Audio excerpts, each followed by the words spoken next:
Pinakamainit na tapatan, jaw-dropping plays, umaatikabong bakbakan at mga latest updates sa mundo ng sports. MBC Network News Matchpoint. Kinapos ang Gilas Pilipinas na makakuha ng panalo kontra Italy na siyang naging dahilan para matapos din ang kanilang 2023 FIBA World Cup campaign nang walang naipapanalong laban.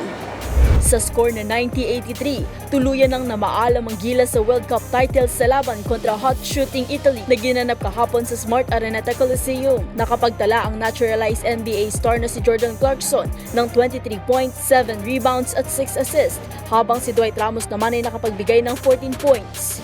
9 points ang naitala ni R.R. Pugoy habang pare-pareho namang nakapag-ambag ng tig-8 puntos sina AJ Edu, Kiefer Ravena at crowd favorite na si Renz Abando. Sa first quarter ng laro nakapag-iwan pa ang Gilas na kaunting lamang sa score na 23-20. Ngunit sa pagtatapos ng first half, hindi na alagaan ang nasabing momentum kaya naman nagsimula ng tambakan ng European team ang Gilas sa score na 39-48. Sa hot shooting ng Italy sa 3-point area, tuluyan ng lumobo ang lamang nito sa Gilas sa score na 60-73 sa pagtatapos ng third quarter. Bagamat sinubukang makahabol ng Philippine team sa last period, kinapos ito at naibaba lamang sa 7 puntos ang lamang sa final score. Aminado naman si Clarkson na nahirapan sila sa laban kontra Italy, pero sigurado itong ibinigay ng buong national team ang makakaya sa kabila ng pagkatalo. Like you said, tough game. Yeah, but I think we competed. I think we've competed in all 3 games. You know, came out here and gave our best efforts, trying to figure out these games and get wins.